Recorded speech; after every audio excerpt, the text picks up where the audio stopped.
Hey guys, and welcome to a very exciting video I've been waiting to make ever since I planned this trip to Spain and got confirmation on an EX90 and the Polestar 3 down here in Madrid. So in this video, we're gonna do a proper head-to-head car versus car battle between the new EX90 and Polestar 3.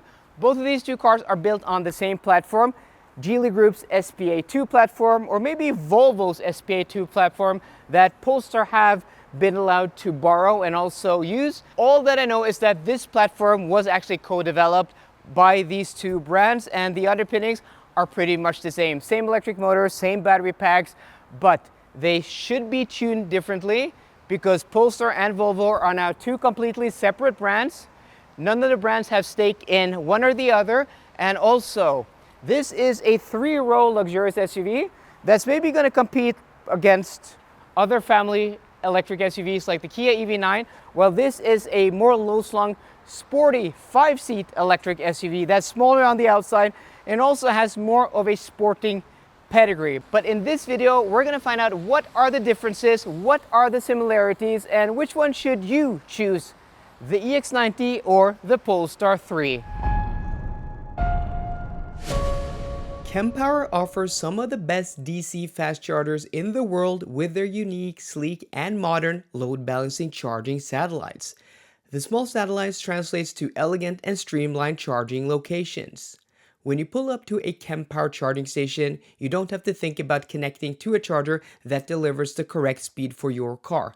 The Kempower load balancing chargers automatically will allocate the correct power to your car, maximizing the efficiency of the charging site. When connected, Kempower chargers have a QR code you can scan, so this way you can easily monitor the charging session remotely regardless of payment method.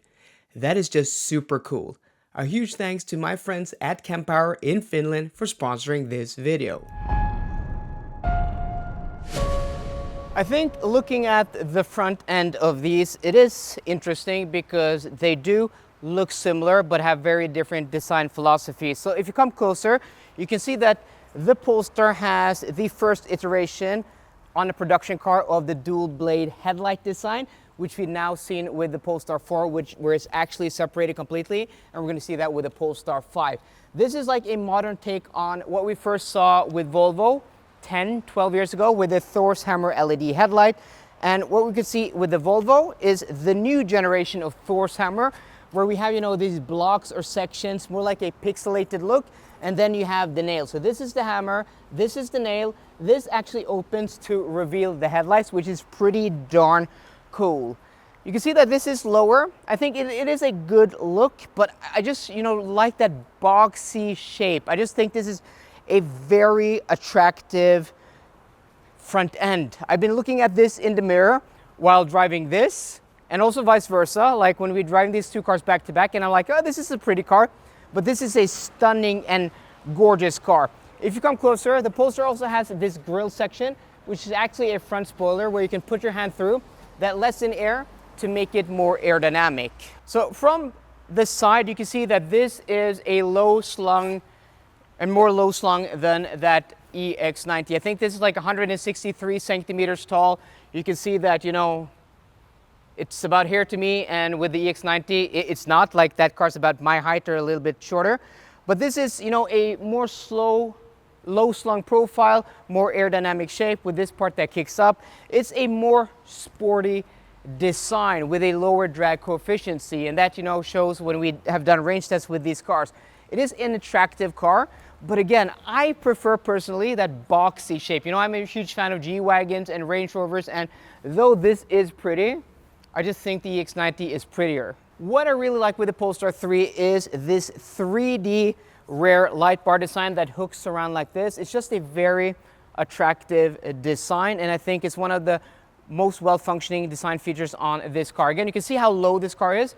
Like to here, it's like to my chest, even with that spoiler in the back. So it is actually pretty low. It has these, these graphics here, which are for aerodynamics. So it's not like a fake air vent. These are actually to make the airflow smoother over the rear end. And then you have maybe the biggest compromise when it comes to this car is the trunk. So on paper, it's 484 liters. It doesn't look that small, but it's not very tall in this direction. It's wide, it's deep, but it's not very tall. And because of that sloping roofline, you can see that, you know, it is not a lot of space above that waistline. Personally, I just prefer this boxy SUV type of shape. It's just a very attractive design with clean, straight lines, with, you know, some creases and curves down here breaking it up, but it's just a very unapologetic, pretty SUV. And with these large wheels, it's just a nice looking vehicle. And then we step over to the rear. And also, I think the rear end is just beautiful. And I apologize, guys, we've had like the worst weather today, so the cars are dirty, and we don't have a lot of time because we're delivering the Polestar 3 back in an hour. So we're trying to get this video in, and we've had really bad luck today. Like, we went to eat lunch at a Taco Bell, and the power was out in the whole area, so we couldn't even charge the car. And we spent like 2 hours before we could eat lunch. So we haven't had time to clean the cars, but this is really cool. You know, the EX90 had, you know, the light bar that went down there and also the tail light. This borrows from that EC40 design, and also, you know, where this is split up. It is a really cool, attractive design, very unique and distinct Volvo.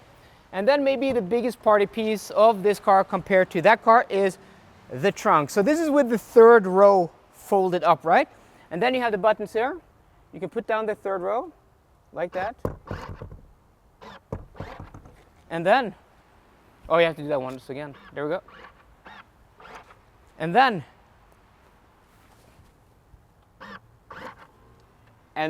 third time's the charm. There we go. Now you have a really big storage area. I mean, this is so much bigger than in that Polestar. And also, if you come closer, under the floor here, there's even more storage. This is an impressively practical and large car.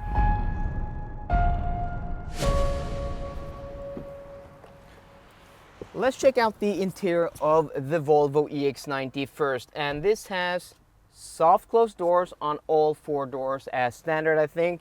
And yeah, this is a nice interior on the surface, but compared to the XC90, it's not as nice. Especially the new facelifted XC90 just is on a different level. So you can see that this has the Nordico trim, which is not with the perforated or ventilated seats, though these do have massaging functions.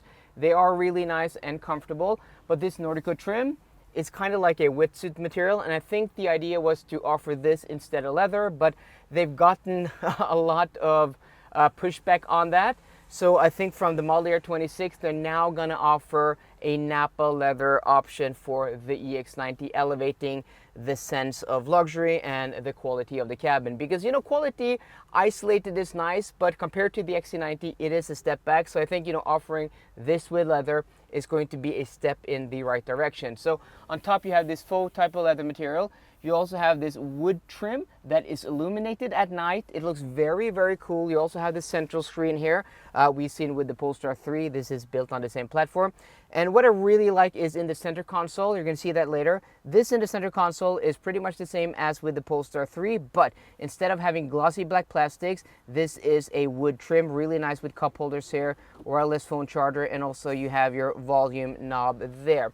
I mean, it is a nice interior, and even in this dark interior, which I'm not a huge fan of because of this, you know, dark wood or brown wood, it just lightens up the cabin. It's a very Scandinavian feel.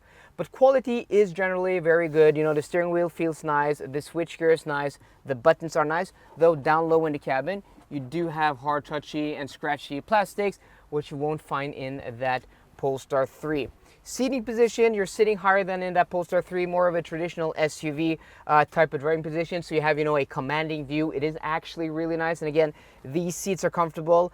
I've covered more than 2,000 kilometers in this car the past few days. So I've really gotten to get a lot of seat time.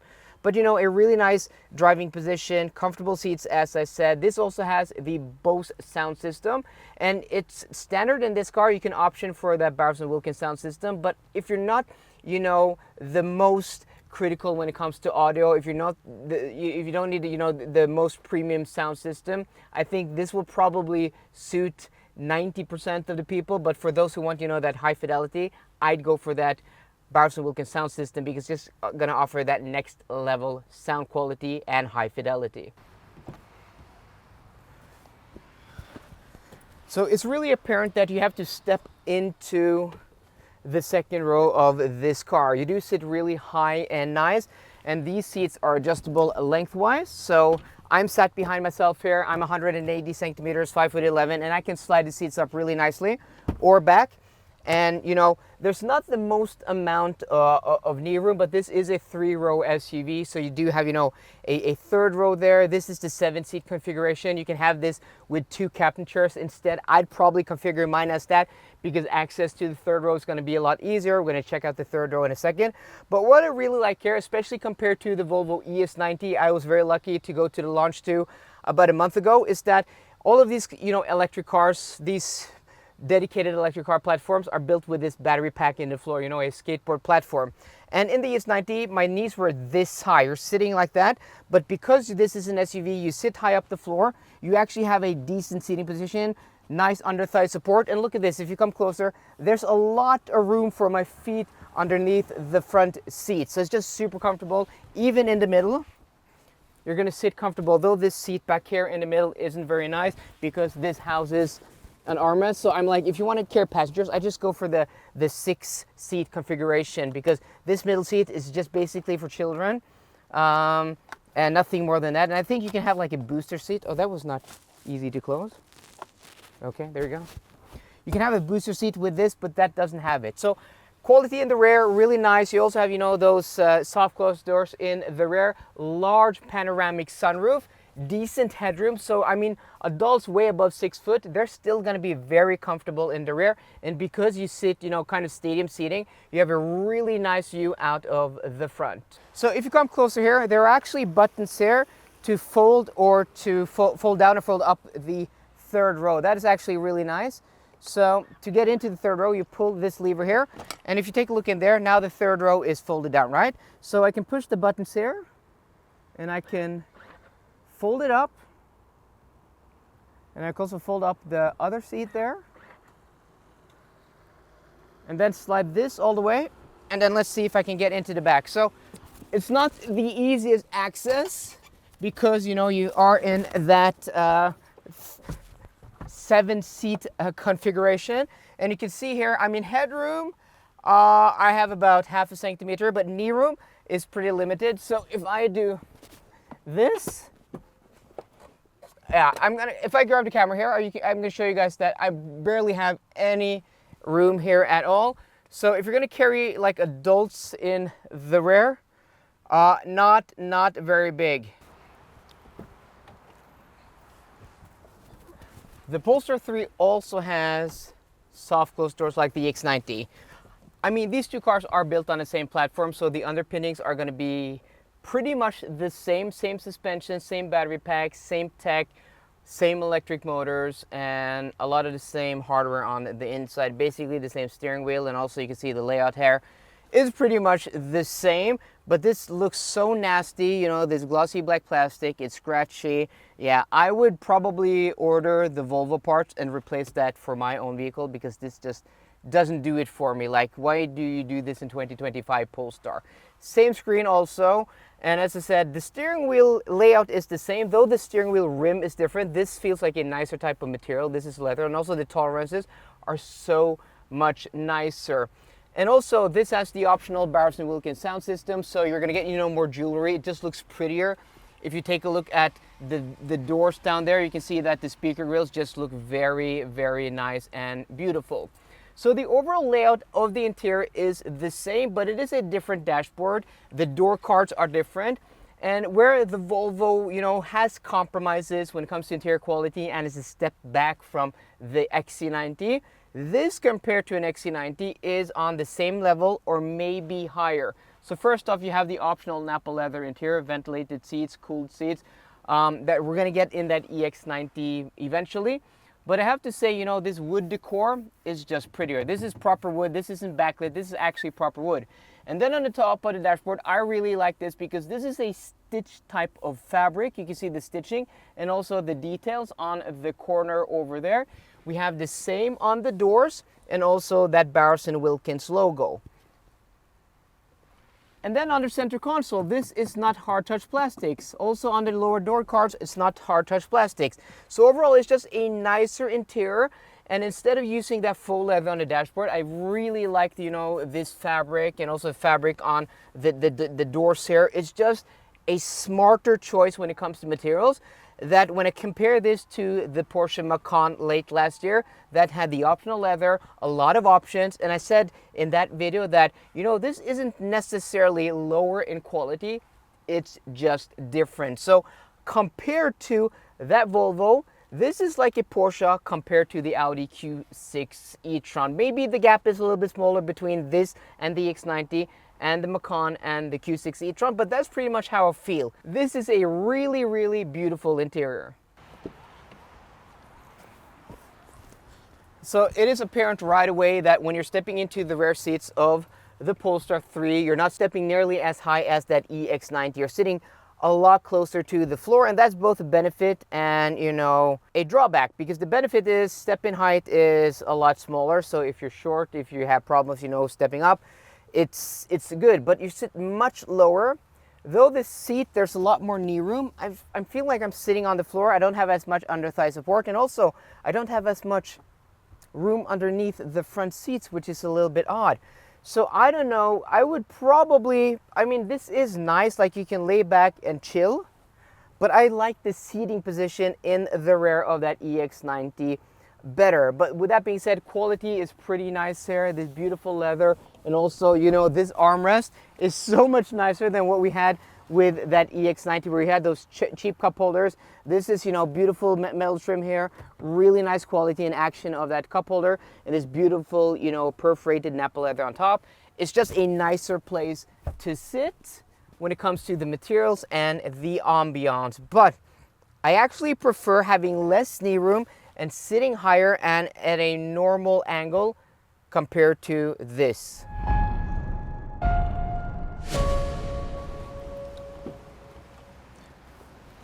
The EX90 has one of these proximity keys that looks like a large USB stick, and, you know, in theory it's a good idea. You just have this on your person and the car detects when you walk up to it, it unlocks the car, and you're good to go. You sit in the seat, it turns on the ignition, and also when you leave the car, you should just be able to walk away and it locks the doors.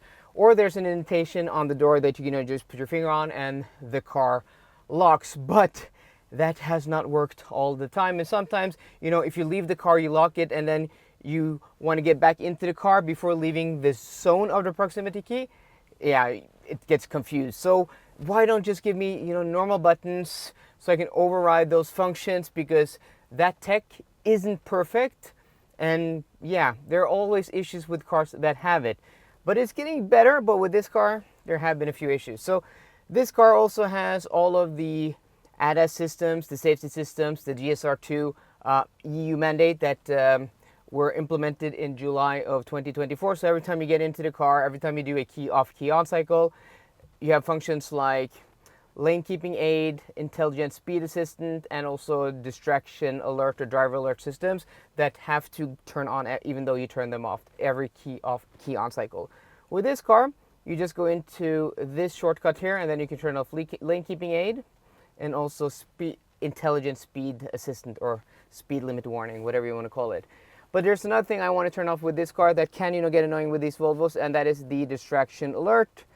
It's been getting better, but, you know, still sometimes if you're looking too long at the screen, and other times you're looking too long out of the windows, it will beep at you.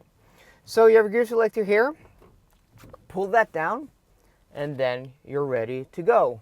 So this EX90 and the Polestar 3 we have today isn't exactly spec'd the same. There are a few key differences, like for example this having the standard Bose sound system, that having the Bowers & Wilkins sound system, and of course this not having even an option for leather, and this not having ventilated seats. But I think the biggest difference is that this car doesn't have the optional air suspension, which I think is a quite interesting spec, because this is the twin performance but without air suspension. But in fairness, It actually took me a few days to actually realize that this car didn't have the optional air suspension, because when we picked up the car driving through Madrid on the motorway, I thought the ride was actually quite nice and compliant, and for the most part we've been driving on the motorways southwest of Madrid. I've been doing range tests, and where the asphalt was harsh, it wasn't the best riding car, but for the most part, the asphalt was nice.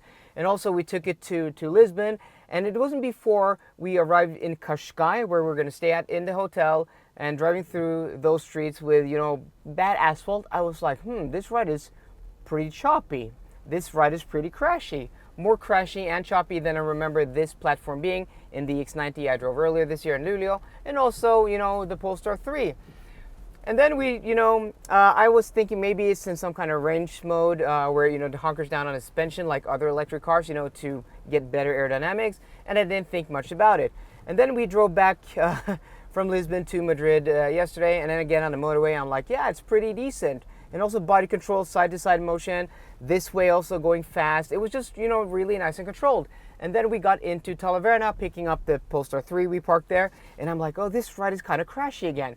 So when I arrived at the hotel yesterday, I'm like, maybe this car doesn't actually have air suspension, because it didn't even, occur to me that this car could be optioned or spec'd, as a Volvo press car without air suspension. So I found the off-road mode, and I'm like, okay, if I put it into off-road mode, it should go up and go down. I did that a few times and nothing. So I don't think this car actually has air suspension, and that explains, that. But to the car's credit, if you live in a place where you have smooth asphalt and you're for the most part going to use this on a motorway, I think it rides perfectly fine. But if you want that, extra level of refinement, and I think we're going to experience that in the Polestar, even though that's set up more sporty from the get-go, yeah, just, it just smoothens out the bumps much, much better. But, this is a really nice car to drive. The cabin is isolated from the road when it comes to road comfort, but also noise. It is very impressive, though this doesn't even have, the active noise cancellation. It does have laminated windows. And you just have a really nice driving position. These seats are great, and this, being the twin performance is great. But there's one thing, the car defaults to normal all-wheel drive mode, or the normal driving mode, and that means it disengages the rear motor.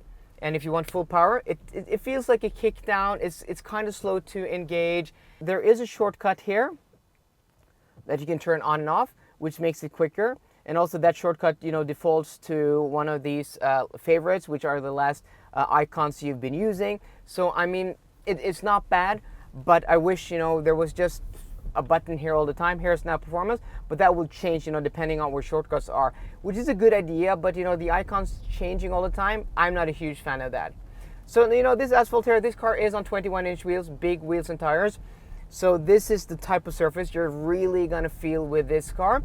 And I can't wait to have a press car on loan in Norway in about a month with air suspension to test out the difference. But let's hop into the Polestar and see how you can get more comfort, but also more sportiness at the same time.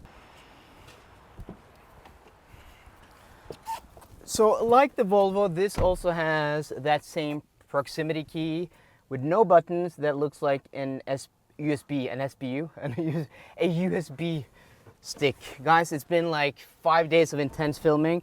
Like, this is probably the 6th or 7th or 8th video I filmed in so many days. So yeah, getting a little bit tired now. So speaking properly isn't always possible. But yeah, it looks cooler at least. And like with the Volvo, it's been a little bit wonky, though I think it's been a little bit more reliable in this car. So like the Volvo, you also have to turn off the safety systems here, but unlike the Volvo, you don't have the shortcuts right away, which is annoying.